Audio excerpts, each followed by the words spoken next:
I saw my daughter-in-law pack a nurse's uniform, a nun's habit, and a dozen new condoms into her suitcase, all while my son lay motionless in his bed. The next day, I got her lover's number and called him. "Congratulations, you're going to be a dad. Tell my daughter-in-law she doesn't have a home to come back to anymore." I took all of her things to his house, and what his wife said left me frozen in my tracks. I'm glad you're here. If you're watching this video, give it a like, subscribe to the channel, and tell me in the comments where you're listening to my revenge story from. I want to know how far it's traveled. The air in the hospital was heavy. The smell of antiseptic clung to every breath. I squeezed Alex's bony hand, his icy fingers sending a chill straight to my heart. My son, just 32 years old, was lying there pale, his eyes sunken from the endless days of fighting this damn disease. The doctor had just left, leaving behind a few cold instructions. The weather was changing, and I needed to bring Alex more lightweight clothes and some personal items. His gaze, full of worry and helplessness, cut me like a knife. I nodded, but only one thought remained in my head. I have to be with my son without leaving his side for a single moment. That afternoon, I rushed to catch a bus back home. The street was dusty, horns were blaring nonstop, but I paid no attention.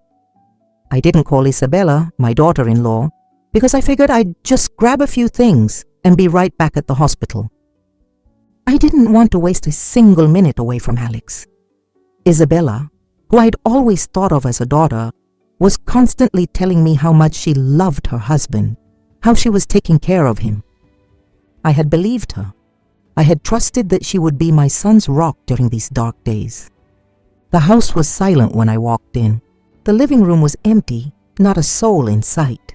The midday light streamed through the window, illuminating suspended dust particles as if the whole world was holding its breath. I didn't think much of it. I just wanted to grab the clothes and get out. I went upstairs and pushed open the door to Alex and Isabella's room, certain I'd find some clean clothes for my son there. But the moment I opened the door, I froze. In the middle of the floor, a large suitcase lay wide open. The clothes inside were neatly folded, but they weren't the kind I'd ever seen Isabella wear to work. The first thing that caught my eye was a white nurse's uniform. So pristine it was unsettling, next to a black nun's habit, strange and out of place for any occasion I could imagine. My heart started beating faster, a dark feeling washing over me. I moved closer, and then I saw it. A brand new box of condoms tucked into the side pocket of the suitcase. I stood there, my feet glued to the floor. The box of condoms, the costumes, what were they doing there? Yes, Isabella was a nurse, but she worked in a hospital, not in a play. I tried to find a logical explanation, but my heart was already screaming at me that something was wrong. I carefully lifted the top layer of clothes. Underneath were luxury items I'd never seen Isabella with. A bottle of expensive perfume, still in its box, whose powerful scent wafted out when I picked it up. A pair of red high heels, the kind girls wear when they want to show off, and a dark red lipstick, a color Isabella had never worn in front of me. All of it, mixed together so bizarrely, seemed like a carefully arranged setup to hide something shady. My eyes scanned the room for more clues. On the nightstand, among a messy pile of papers, I saw a taxi receipt. I picked it up with a trembling hand. The destination was a tourist town down the coast, a place that had nothing to do with Isabella's work. She had told me the hospital only sent her to medical conferences in big cities. So what was this receipt? What did this trip mean? My throat tightened, as if someone was squeezing it. I wanted to scream, to call Isabella right then and demand an explanation, but reason told me to stay calm. I needed more proof, to understand what was really happening before I confronted her. But my heart, a mother's heart, was already starting to break.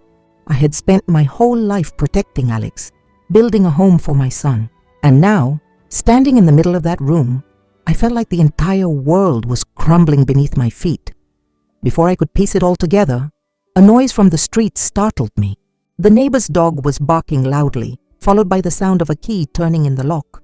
Isabella was home. My heart pounded like a drum, sweat running down my forehead. I quickly half-closed the suitcase lid, trying to make everything look untouched. I backed out into the hallway, shutting the door just in time to hear her footsteps coming up the stairs. She walked in with a small bag in her hand, her face beaming as if she had nothing to hide. When she saw me, she gave me a wide, bright smile. "Mom, you're back? I just bought a few things for my upcoming trip." That smile, that voice, had once brought me warmth, as if I'd gained another daughter. But now it just sent shivers down my spine. I looked into her eyes, searching for any trace of a lie, but all I found was an unsettling confidence. I forced a tight smile, my voice dry. "Yes, I came to get some things for Alex." I didn't dare look her straight in the eye, afraid my own would give everything away. I hurried to the closet, randomly grabbed a few of Alex's light clothes, and practically ran out of the house. When the door closed behind me, I felt like I'd escaped a trap, but the suspicion inside me was growing, heavy as a rock on my chest. That afternoon, Alex woke up from a restless sleep. His tired eyes barely opened, looking at me with a sliver of hope. "Mom, did you see Isabella? Is she home?"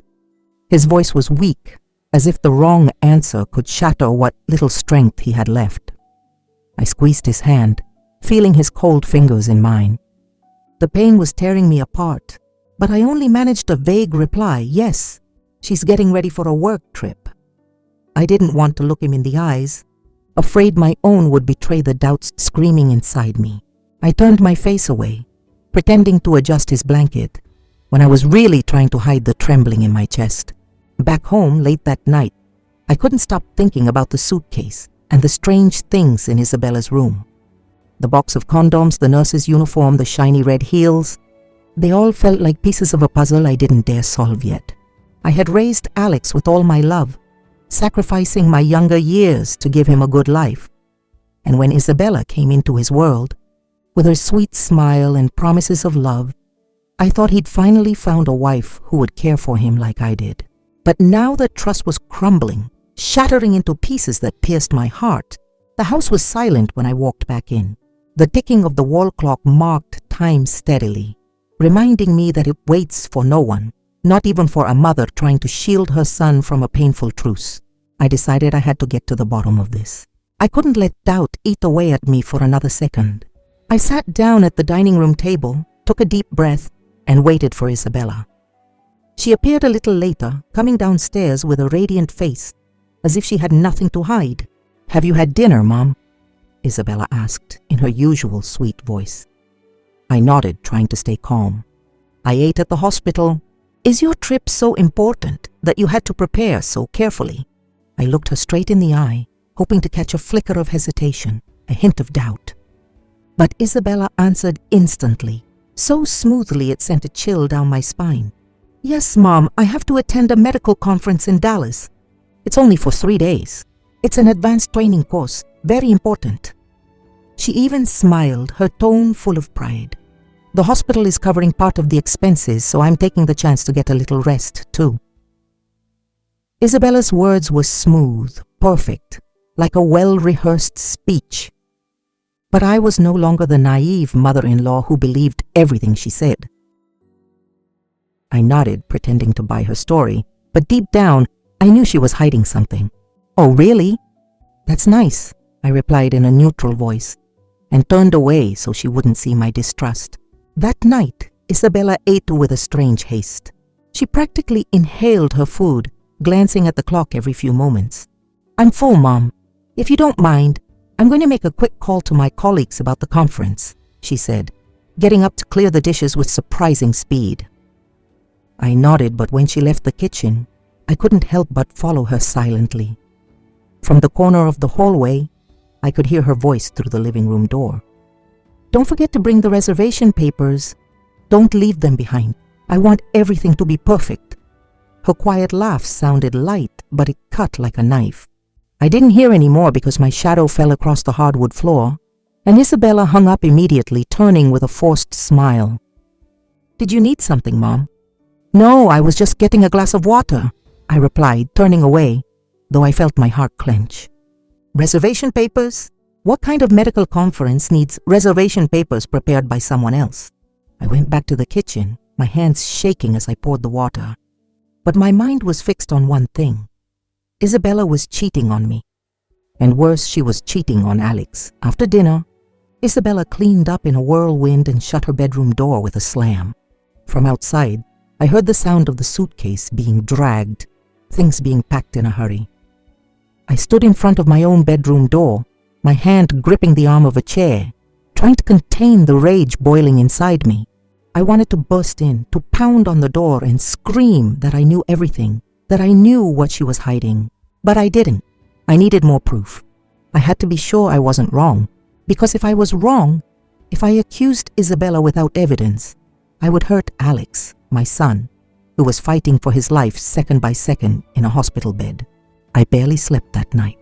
The image of the open suitcase, the box of condoms, and the taxi receipt played over and over in my mind like a nightmare.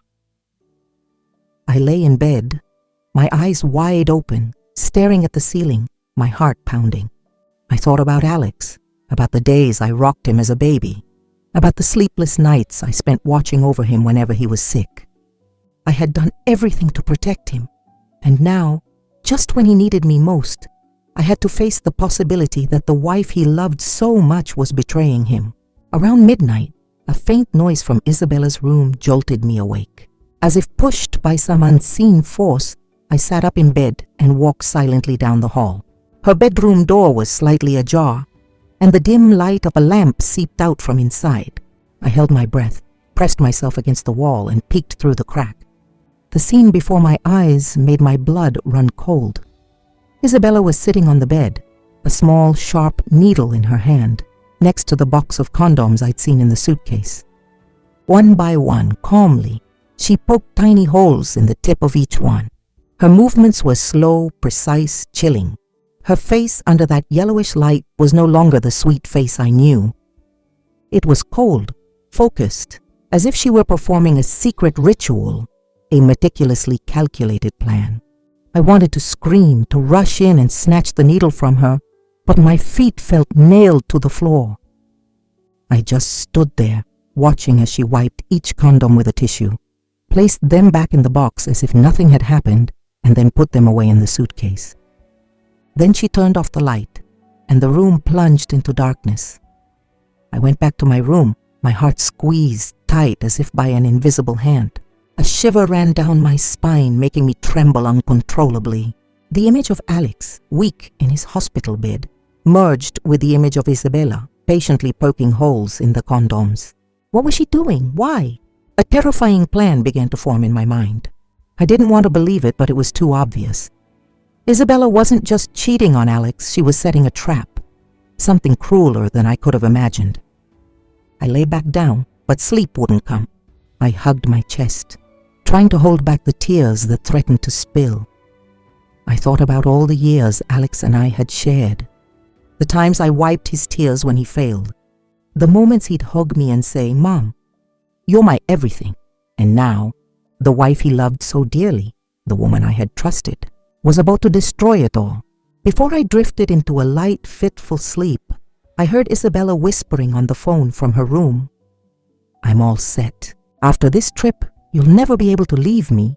The next morning, Isabella came downstairs early, dragging the suitcase I'd seen the night before. She was wearing a light coat, her hair pulled up high, and she didn't look at all like a nurse on her way to a medical conference. She was walking and talking on the phone, laughing quietly in the morning silence. "Don't worry, I've got everything ready," she said in a sweet but calculating voice. Before getting into the waiting taxi, she turned, looked at me from the window, and smiled brightly. "Mom, please take care of Alex for me. I'll be gone for 3 days. I'll call you and him." I nodded, forcing a smile, but my fingers were gripping the curtain so tightly my knuckles turned white. As the taxi pulled away, I ran to grab a piece of paper and scribbled down the license plate number. I didn't know what I would do with it, only that I had to do something. Watching it disappear down the street, I went back into the house with a heavy heart. A decision was forming inside me. I had to find out the truth, no matter how much it hurt. At noon, I returned to the hospital and sat by Alex's bed. He looked a little better that day. His eyes were brighter, though he was still weak. He took my hand and said in a hoarse voice, "Mom, did Isabella leave for her trip? I hope she comes back soon." His innocent words were like a knife in my heart. I wanted to scream everything at him, about the suitcase, the pierced condoms, Isabella's fake smile, but I couldn't. Looking at his pale face, I just squeezed his hand and whispered, "Yes, she's gone. You rest, I'm here with you." But inside, I felt like I was betraying him, keeping a terrible secret that was eating me alive. I can't stand the thought of Alex still trusting Isabella, still loving her, while she's plotting something that could destroy his life. I think about the years I've sacrificed, the sleepless nights caring for Alex when he was little, the times I swallowed my own tears to smile at him, just so he wouldn't worry. I've done everything for Alex, and now I can't let the wife he trusts destroy him. I have to act. That afternoon, I went to see Mr. Miller, a retired private investigator that my lifelong friend, Mrs. Rose, had recommended. His office was on the second floor of an old building, where the smell of stale tobacco and coffee hung in the air. The room was small, with just a peeling wooden desk, an old armchair, and a few crooked family photos on the wall. Mr. Miller, with his weathered face and cold, piercing eyes, sat across from me, listening in silence. I didn't hold anything back, from the suitcase and the punctured condoms to the taxi receipt and Isabella's suspicious phone call. I handed him a piece of paper with the taxi's license plate number and another with the address of the hotel Isabella had left on the table. "I need to know the truth," I said, my voice trembling. "My son is in the hospital. He doesn't deserve this." Mr. Miller nodded, not saying much, just jotting down a few lines in his small notebook. "Don't you worry," he said in a low, steady voice. "If she's not innocent, we'll find out soon enough." His words didn't comfort me, but they gave me a sliver of hope. I left the office feeling like I'd shed some of the burden, but the pain was still there, sharp and constantly reminding me of everything I could lose. The next morning my phone buzzed. It was Mr. Miller. His voice was calm on the other end of the line. "I have the first photos. Isabella didn't go to the bus station for Dallas like she said. She got out at a diner on the outskirts of town and met a man. They had lunch together, very close." I gripped the phone, feeling my blood boil. "How close?" I asked, my voice choked. Mr. Miller replied, ever serene. "They sat very close, touching hands, laughing like they'd known each other for a long time. I overheard them talking about a decisive trip and how after this, everything will change." Those words were like a punch to the gut. I sank into a chair, the phone still in my hand. Decisive trip. The phrase echoed in my head, conjuring the image of Isabella with the needle in her hand, her cold smile as she whispered on the phone last night. I knew she was planning something, but hearing it confirmed by Mr. Miller was unbearable. "Did you see the man's face?" I asked, my voice broken. "Not clearly," he answered, "but I'll keep watching." "What do you want me to do now?" "Keep following her," I said, my voice firmer than I expected. "I need to know everything. I need proof." I hung up, feeling like the world was tilting under my feet.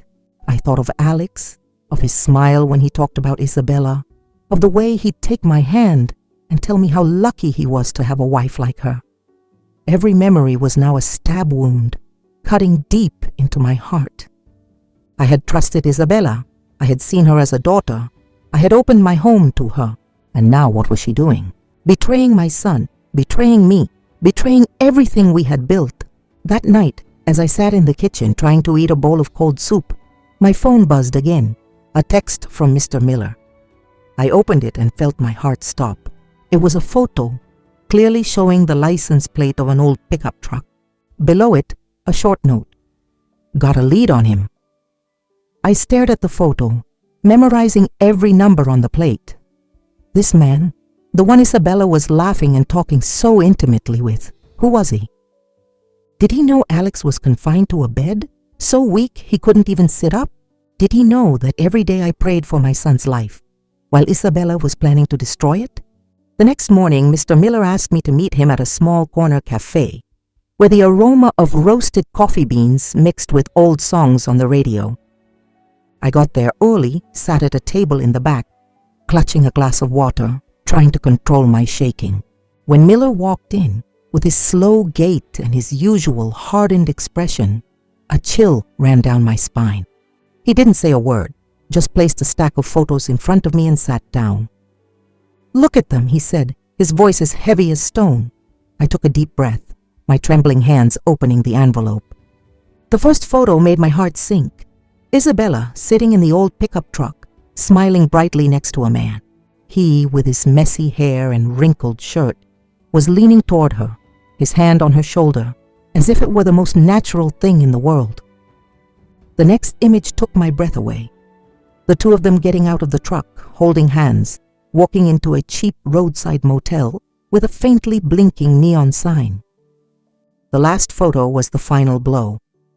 Isabella had her arms around his shoulders while he whispered something in her ear, and the smile on her lips held a dark meaning. I dropped the photos on the table, feeling the world collapse around me. Each picture was proof, an open wound in the trust I once had in Isabella.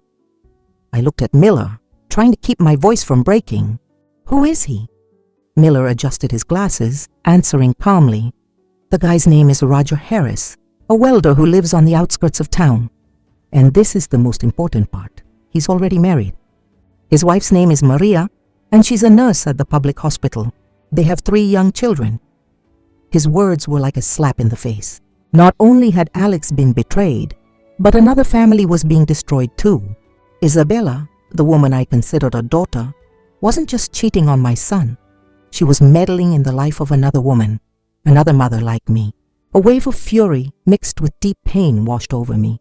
I had trusted her, opened my home to her, thought she would be the one to care for Alex when I no longer could. But now, what was she doing? Tearing it all down without a second thought. "There's more," Miller continued, his voice still calm but heavy with weight. "I recorded a bit of their conversation as they were leaving the motel." He took out his phone, pressed a button, and Isabella's voice filled the air, cold and calculating. "If I get pregnant, you won't be able to walk away from your responsibility." The man's voice, Roger's, was just a long silence. I listened, feeling the blood freeze in my veins. The image of Isabella poking holes in the condoms the other night came back with perfect clarity. She wasn't just cheating. She had planned to trap Roger, to force him to stay with her. I thought of Alex, of his innocent eyes when he talked about Isabella, and my heart felt like it was being squeezed in a vice. Miller handed me a business card with the information of a friend of his who worked at a garage. "He confirms Roger is a regular customer," he said. "He's always bragging about his wife and his 3 little kids, like he's the most perfect family man in the world." I took the card, clenching it until it crumpled. A married man with children, and yet he let Isabella drag him into this dirty game. And she had not only betrayed Alex, but was also destroying the happiness of another woman, of innocent children. On my way home, I walked like a ghost. The familiar streets now seemed foreign, as if the entire world had changed overnight. I stopped at the corner where my neighbor, Mrs. Lucy, was sweeping her porch. Seeing me, she took my arm and whispered, "Mrs. Carroll, last night I saw your daughter-in-law getting into a taxi with a strange man. They did not look like co-workers. He had his arm around her, and they were laughing like a couple." Mrs. Lucy looked at me with pity, as if she knew I was carrying a burden too heavy to share. I just nodded, murmuring, "Thanks, Lucy." But inside, all the pieces had already fallen into place.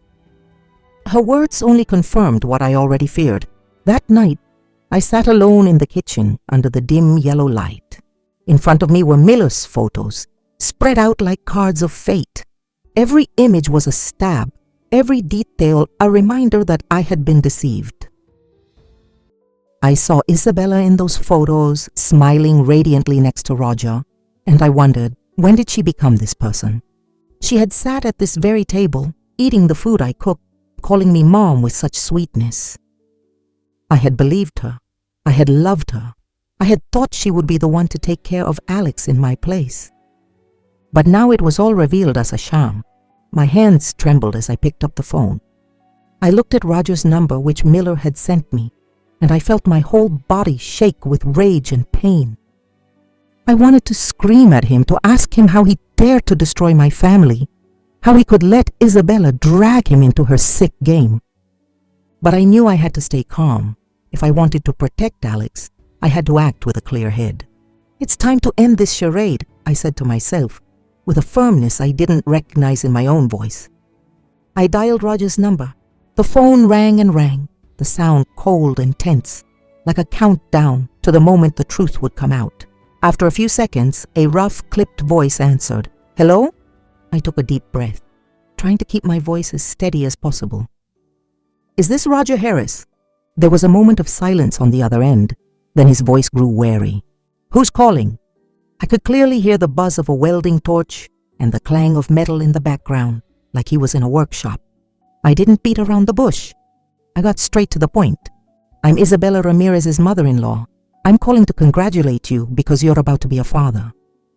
Silence. The machine in the background shut off abruptly, and I could feel his panic through the phone.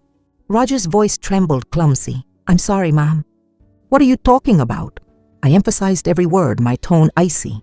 "From now on, you can tell Isabella she doesn't have a home to come back to. I'll be sending all of her belongings directly to you." This time Roger's voice sounded truly frightened. "Wait, she was already married." He was speaking lower now, as if he'd moved to a corner. "She told me she was single. I swear I didn't know." His words came out weak, full of excuses, but I no longer cared if they were true or not. I let out a cold, sharp laugh. "You should explain that to your wife, Maria. As for my son, he won't be fooled for another day." I hung up, my heart pounding, but with a will of iron. I wasn't going to let Isabella and Roger hurt Alex anymore. I stood up, feeling my whole body tremble with rage and pain. I thought of Alex, of his naive look when he talked about Isabella, of the way he'd hold my hand and say how lucky he was to have a wife like her. Every memory was now an open, bleeding wound. I couldn't let her keep deceiving my son. I couldn't let her destroy this family any further. Without a moment's hesitation, I started packing Isabella's things. I opened her bedroom door, pulling every piece of clothing, every pair of shoes, every cosmetic out of the closet. Each item was a reminder of her betrayal.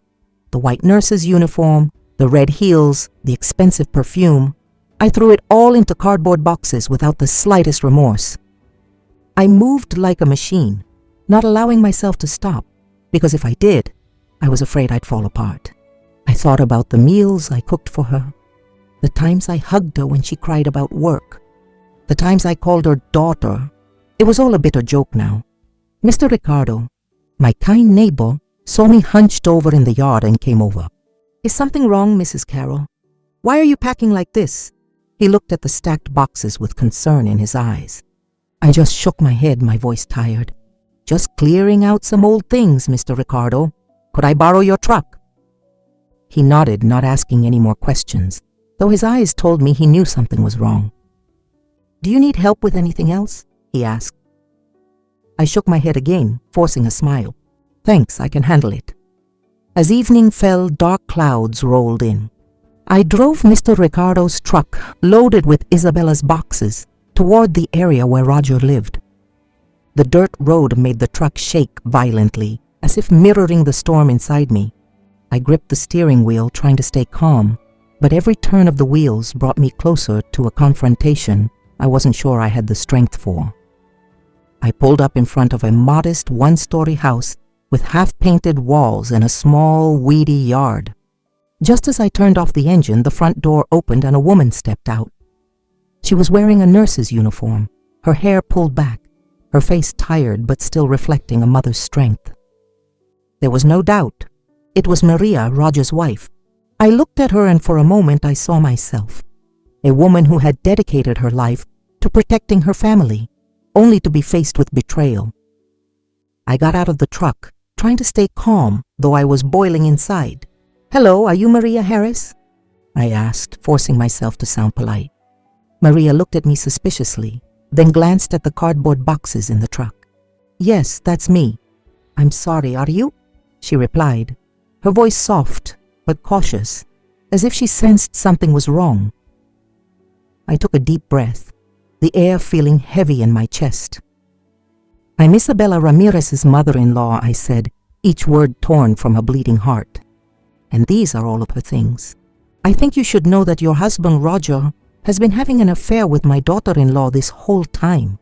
Maria's face went pale, as if all the blood had drained from her body. The grocery bag in her hand fell to the ground, and a few yogurt cups rolled across the grass. She stammered, her voice trembling. What did you say?" "Roger, with Isabella." "No, that can't be." She shook her head, trying to deny reality, but her eyes were already filling with panic. I saw myself in her again, a woman who had poured her soul into her family, only to be betrayed by the ones she loved most. I didn't say anything else. I just walked to the nearest box and lifted the lid. Isabella's clothes, the red heels, a bottle of expensive perfume. It all spilled out under the dim evening light. Every item was a confirmation that my words were true. Maria collapsed onto the front step, burying her face in her hands, her shoulders shaking with sobs. From inside the house, a child's voice called out, innocent and clear, "Mommy, is Daddy home yet?" That call was like a knife in both our hearts. I felt my eyes burn, but I bit my lip to keep from crying. I hadn't come here to cry. I had come to protect Alex and Maria too. Mr. Ricardo, the kind neighbor who had come with me, spoke gently. "Ma'am, it's true. We don't want to upset your family, but the truth has to come out." His voice was soft, but it carried a weight, as if he wanted to share the burden with Maria. She looked up, her eyes red, and murmured bitterly, "I just finished making dinner." I was still waiting for him. Her words broke, as if her entire world was collapsing in front of her. I went over and put my hand on her shoulder, feeling her body tremble beneath my palm. "I'm a mother too," I said, my voice compassionate but firm. "And I have to protect my son. Unfortunately, you and I are both victims in this story." I looked into her eyes and saw her pain mirroring my own. We were two women, two mothers, forced into a war neither of us had asked for, all because of the selfishness of people we once thought we could trust. Maria gripped my hand, her gaze turning intense. "Do you have proof? I need to see the proof." Her voice shook, but it was filled with determination, as if she were clinging to the last hope that this was all a misunderstanding. I said nothing, just pulled Mr. Miller's photo album from my bag and handed it to her. Shaking, Maria flipped through the pages one by one, each photograph another stab to her heart. When she got to the picture of Roger and Isabella holding hands, walking into the motel, she broke down completely, her strangled sobs tearing through the quiet evening. Suddenly, the phone in her purse rang. The screen lit up, clearly displaying two words, Roger. Maria's hands trembled as if the phone were on fire. She looked at me, then at the screen, and finally, with a decisive gesture, she declined the call. "He's not worth it," she whispered, her voice filled with rage. She turned to me, her expression no longer one of despair, but burning with anger. "Leave it all here. When he gets back, I'll show him what hell is." I nodded, feeling a part of the burden lift, though the pain was still there, sharp, reminding me of what I had lost. Mr. Ricardo and I went back to the truck and unloaded the boxes onto the lawn. Each box was like a declaration of war, a final end to Isabella's presence in my life and Alex's. When we set down the last box, I looked at Maria one more time. She was still sitting motionless on the doorstep, clutching her phone, her gaze lost. On the horizon, a bolt of lightning split the dark sky, and a clap of thunder announced the coming storm. That night, I sat by Alex's hospital bed, the dim light of the nightstand illuminating my son's pale face. The beeping of the machines kept a sad rhythm, reminding me of the days we had fought together. Suddenly, my phone vibrated in my pocket, breaking the silence of the room. I looked at the screen and my heart sank when I saw Isabella's name. I took a deep breath, holding back the rage rising in my chest, and answered. Her voice came through, cheerful and confident, as if nothing had happened. "Mom, I made it to Dallas. The conference is so busy, I have to give a presentation tomorrow morning." I could hear the clinking of glasses, the murmur of a man nearby, and the fake smile in her voice. Those smooth, fluid lies were like a knife twisting inside me. I contained my anger, my voice as cold as ice. "Uh-huh, you must be very busy. So busy you forgot your things in front of Roger Harris's house." I emphasized every word, as if trying to pierce the armor of falsehood she had built around herself. There was absolute silence on the other end, only Isabella's ragged breathing. I could picture her face now, the desperate eyes, the frozen smile. After a few seconds, she stammered, her voice trembling. "Mom, I don't know what you're talking about." I didn't give her a chance to continue her act. "You and that welder are exposed," I said clearly, my voice like stone. "His wife, Maria, knows everything. Who do you think you can still fool?" My words hit like a punch, and I could feel Isabella's panic through the phone. She didn't answer. There was only the sound of her gasping for air, as if she were trying to find an excuse and couldn't. Just then, my phone vibrated again. It was a call from Maria. I answered, and her voice came through, choked with rage and pain. "Mrs. Carroll, give me that monster's number. I need to talk to her." I didn't hesitate. I immediately merged the calls so the two women could confront each other through those invisible waves. Isabella's voice burst out, shrill and desperate. "Sister, you're mistaken. Roger and I just have a working relationship." But Maria cut her off. She roared so loudly it drowned out the sound of the rain falling outside. "Enough with the lies. I have the proof right here in my hands." "What kind of woman are you, leaving your sick husband to go steal someone else's?" Maria's voice trembled with anger and pain, every word a slash. I stood there listening to the tense conversation, feeling my heart break in two. Isabella let out a sob and abruptly hung up, leaving a chilling silence. I sat down next to Alex's bed, squeezed his hand, but I didn't dare tell him anything that had just happened. Outside, the rain poured down, as if the sky itself was weeping for my pain. I thought about Alex, about the days I had helped him through so many hardships, the times I wiped his tears and promised him everything would be okay. But now, I didn't know how to protect him from this truth. Tell him Isabella had betrayed him, that the wife he loved had planned to trap another man. I couldn't do it, not when Alex was so weak. But I also couldn't let her continue to deceive him. I barely slept that night. I stayed by Alex's side watching him sleep, and I felt like the whole world was falling apart. I thought about Maria, her eyes full of fury as she held Miller's photos. I thought about Isabella, her fake smile and her smooth lies. And I thought about myself, a mother who had spent her life building a home, only to see it torn down by the betrayal of someone I treated like a daughter. The next morning, my neighbor, Mrs. Lucy, came to the hospital to visit Alex. She pulled me aside in the hallway and whispered, "Last night, I saw your daughter-in-law sitting on the porch of a strange house on the edge of town, completely soaked from the rain." Her words didn't surprise me. I knew Maria had kicked her out of Roger's house, and that now she had nowhere to go. But I didn't feel any pity. She chose this path, and now she had to pay the price. That afternoon I drove home, my heart as heavy as the sky, thick with dark clouds. A strange urge made me take a detour to the outskirts of town, to the modest house where Maria and Roger lived. I didn't want to see Isabella.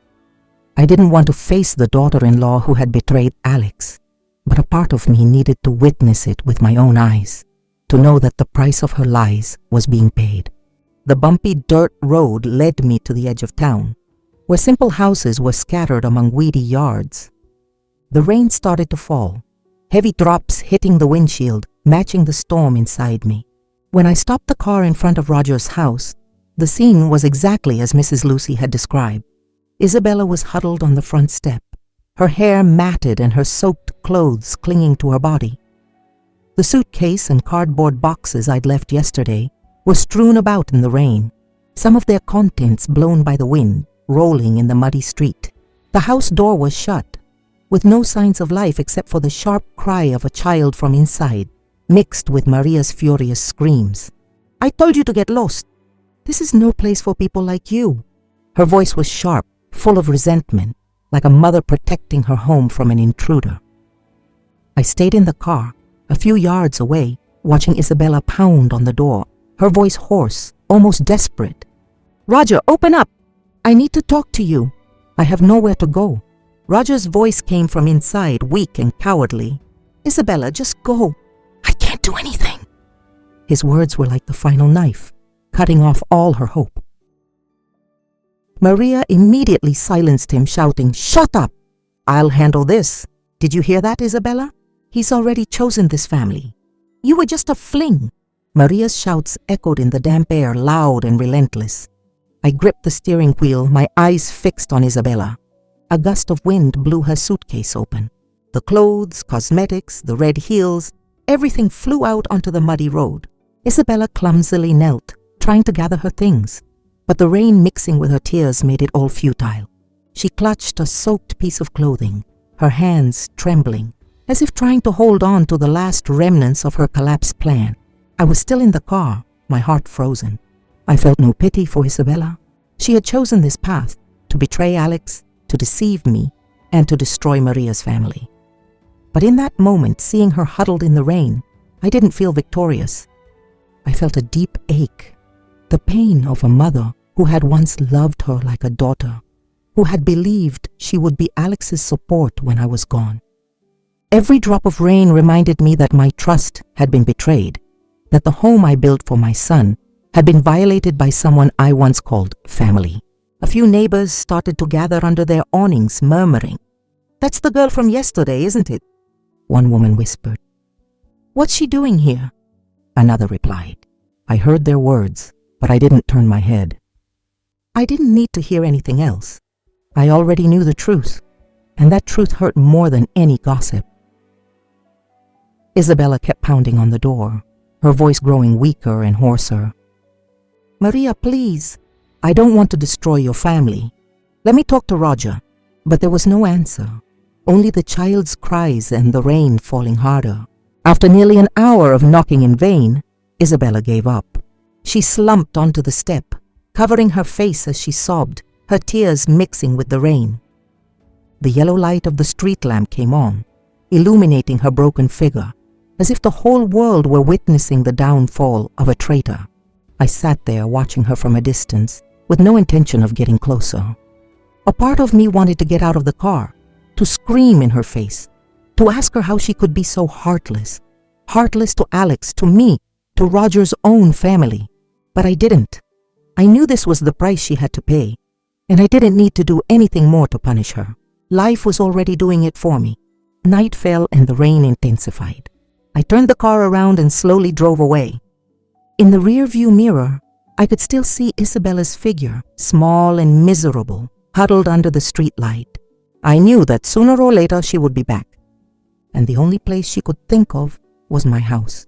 Just as I imagined. That night, when I got home from the hospital, Isabella was huddled on my front steps, her clothes still soaked from the rain, her tangled hair stuck to her pale face. Her suitcase and a few bags were thrown to the side, like the shattered pieces of her plan. I knew she would come here, that it was the only place she could think of, but it didn't soften my heart. When she saw me get out of the car, Isabella struggled to her feet, ran to hug my legs, and cried uncontrollably. Mother, please let me in." I know I was wrong. "Please give me a chance to take care of Alex again." Her voice was hoarse, trembling like that of an abandoned child. Tears streamed down her face. But to me, it was just another performance, an act I was tired of watching. I looked at Isabella coldly and pushed her hand off my leg. "My son doesn't need a wife like you," I said flatly without any emotion. "If you want, the porch is still free." I opened the gate but stood in the doorway, blocking her from entering. Isabella dropped to her knees right there, clinging to my legs, begging through her sobs, "Mom, please. I have nowhere to go. I'll do anything to make it right." But I just shook my head, turned my back, and went inside, slamming the door shut.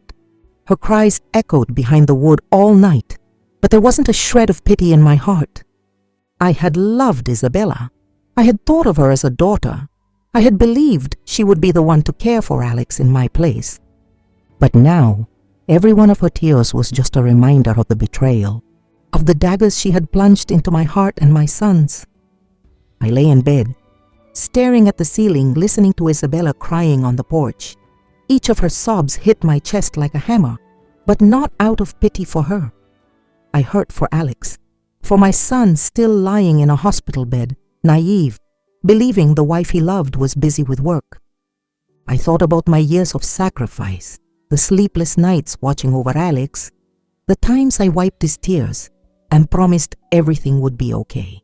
Now I had to face a cruel truth. I had to protect Alex not only from his illness, but also from the woman he loved most. The next morning I arrived at the hospital early. Alex immediately noticed my swollen eyes and asked with concern, "Mom, couldn't you sleep? Is something wrong?" His voice was weak but full of care, the way he always worried about me, even as he was fighting for his own life. I looked at him and felt a knot in my heart. I knew the time had come for Alex to face the truth, even if it destroyed him. I couldn't hide it anymore. I couldn't give Isabella another chance to deceive my son. I remained silent and pulled the stack of photos from Mr. Miller out of my bag. "Alex, Mom needs you to look at this," I told him, my voice trembling. Alex's hand shook as he took the photos. The more he looked, the paler he became. When he got to the picture of Isabella and Roger holding hands, walking into the motel, he cried out, his voice cracking, "No, it can't be. Isabella wouldn't do this to me." Alex's cry tore through the air, and I felt my own heart break with every one of my son's words. I handed him the phone, playing the recording of Isabella's voice that Mr. Miller had sent me. Her voice came on cold and calculating.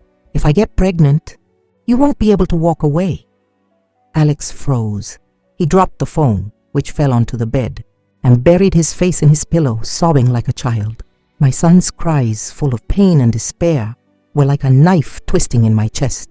I sat beside him, put my arm around his shoulders, but I didn't know what to say. "I'm so sorry, Alex," I whispered, tears falling silently down my face. "I tried to protect you, but I couldn't." After a while, Alex lifted his head, his eyes red but his gaze firm. "Mom, from this day on, I never want to see her again," he said, his voice hard, though it still trembled. "I'm going to file for divorce."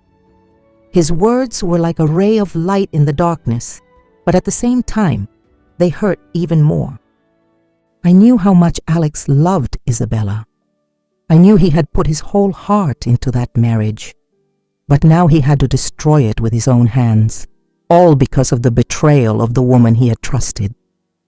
That afternoon, as I sat with Alex, there was a pounding on the door down the hall. I recognized Isabella's voice, sharp and desperate. "Alex, please, open the door. I need to talk to you." She knocked relentlessly, crying, "I'm begging you, just listen to me." But from inside, Alex shouted just one thing, his voice thick with pain and fury. "Go away! I never want to see your face again." Alex's shout echoed through the hospital room, loud and decisive. I stayed there, holding my son's hand, feeling his strength, but also feeling my own heart tighten. I had wanted to protect him from this pain, but now he had to face it alone. I looked towards the door, where Isabella was still crying, and I felt a strange emptiness. I no longer felt rage toward her, only exhaustion and disgust. Isabella had destroyed everything herself, and now all that was left was for her to face the consequences of her own terrible choices. In the days that followed, after Isabella was thrown out of the hospital, she vanished as if the earth had swallowed her whole. There were no calls, no messages. Some said she had gone to the big city to find work. Others claimed she was still hanging around the outskirts of town, surviving in cheap rooms. I didn't care. My heart had closed to her, just like the door to my house that night. But every time I thought of Alex, of my son's tears when he learned the truth, my chest ached all over again. I, a 68-year-old mother who had spent her life protecting her son, never imagined that one day I would have to protect him from the very woman he loved. A few months later, on a soft, sunny morning, Mrs. Lucy knocked on my door. She came in with a worried look, leaned in, and whispered, "Mrs. Carroll, your ex-daughter-in-law is back, and she's got a huge belly." Her words didn't surprise me. I had sensed it ever since that night I heard Isabella's voice on Mr. Miller's recording. When she spoke so coldly about her plan to trap Roger, but hearing Mrs. Lucy confirm it still sent a chill down my spine. It wasn't out of pity for Isabella, but for the innocent child growing inside her, a being who would have to bear the consequences of its mother's mistakes. That same afternoon, I went to the market to buy food for Alex. As I was picking out vegetables at a stand, I suddenly saw Isabella. She was standing on a corner of the market, gaunt and exhausted, her heavy belly making it hard for her to move. Her clothes were old and patched all over, with no trace of the beautiful daughter-in-law who once made me proud. Some of the vendors pointed at her back, whispering among themselves, "That's the one whose husband left her. They say she cheated and got pregnant by another man." I stood there, watching Isabella walk with her head down, avoiding everyone's stares.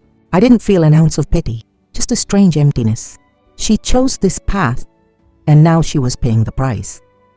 I heard rumors that Roger had rejected the baby, calling it a mistake.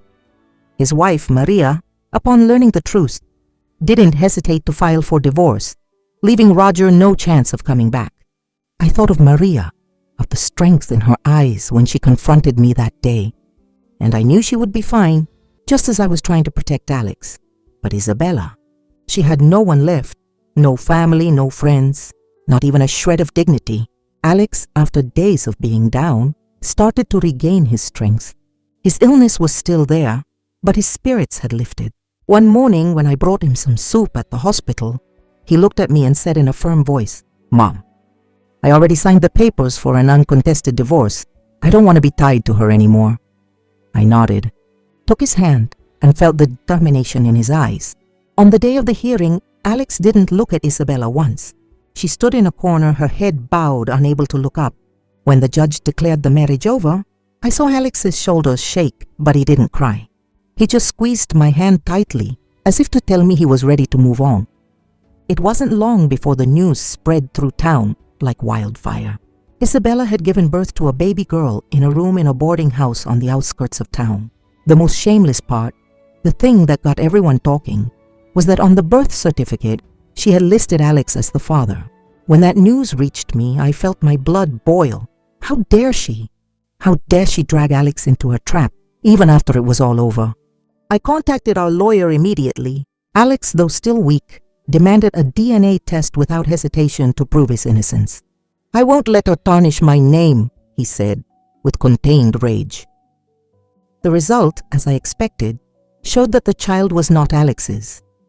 Roger, when summoned to court, publicly denied any responsibility, stating he wanted nothing to do with Isabella or the child. Isabella, with a fatherless baby in her arms, became the town's laughingstock, an object of both pity and scorn. People looked at her with contempt, whispering behind her back whenever she appeared at the market or on the street. I sat in my kitchen, looking out the window, where the sunlight was fading over the familiar street. I closed my story, not with the joy of victory, but with a bitter sense of peace. You reap what you sow. Isabella paid for her wrong decisions, but that price wasn't just loneliness or shame. She will have to live the rest of her life with the shadow of her past, with the innocent child she dragged into the storm she created. As for Alex, my son, although he lost a wife, he regained his peace and his dignity. That night, I sat by Alex's hospital bed, watching him sleep soundly. His hand was still holding mine, just like he did as a little boy whenever he had nightmares.